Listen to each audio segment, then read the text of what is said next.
Thanksgiving used to mean something. The table was staged, pies arranged like props, and my family hit their marks with tight smiles and silences. I hit mine too. The toothpaste child, the pliant daughter who never made a scene.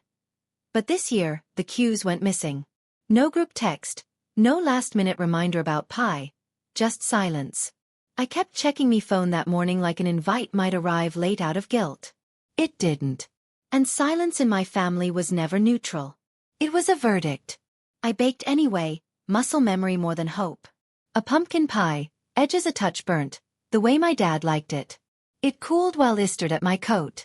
Then I put the pie on the passenger seat and drove 25 minutes with soft piano covers trying to pad the dread. The house was lit like a catalog. Through the front window, the long table shining, glassware chiming, my sister Clara's laugh rising like steam. Uncle David leaned back mid-story and there in my chair sat Na, my oldest friend, sipping wine as if she'd always belonged. The door opened. My mother stepped out and closed it behind her. My father followed, adjusting his watch like he wished this were already over. "You're not invited, Mara," my mother said, calm as a weather report. "Go home." I nodded. No fight, no pleading. I walked back to my car, set the pie on the seat, and made one call.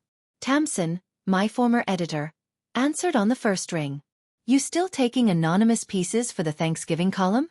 A beat if thee honest?" I looked at the glowing house at the window that framed everyone but me. "They are," I said. "I am." I wrote the piece in my car, thumbs skittering over glass while the pie breathed beside him. No names, no accusations, just the porch, the sentence, the chandelier light turning everyone golden but me. Told it the daughter on the step. Sent it to Tammin and braced for nothing. 20 minutes later, my phone went feral. Aping then a flood. Nah.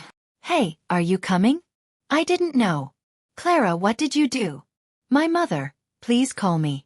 "This isn't the way." Comments stacked under the post like chairs after a show. "This happened to me." The accuracy. Families call it tradition when they mean control. I kept scrolling, not triumphant, but soon I pulled into a gas station and parked under a humming light. Messages kept arriving, some from strangers, some from the drifted edges of my life. And one deemed that stopped me. June Langley. My cousin. We'd been inseparable. Then one year, she disappeared from the narrative. Her message read, "I know it's you." They erased me first. "Can I call?" Her voice was shaky and older, but still June. At 16, she'd gotten pregnant. Our family decided silence was piety. She left. Then the story was rewritten. June chose distance. "They erased me," she said.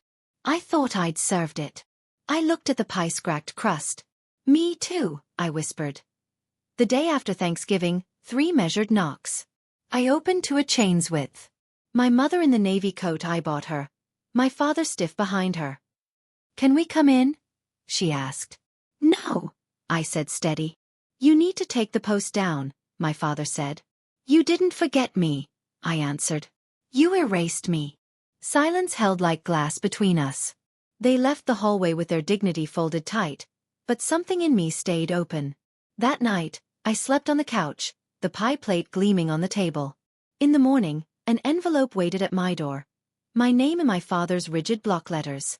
2 paragraphs. No greeting. Noplia. I read it. At first I was angry, he wrote, because it was true. I saw myself in the driveway in the place where a father should have spoken and didn't. I called it peace.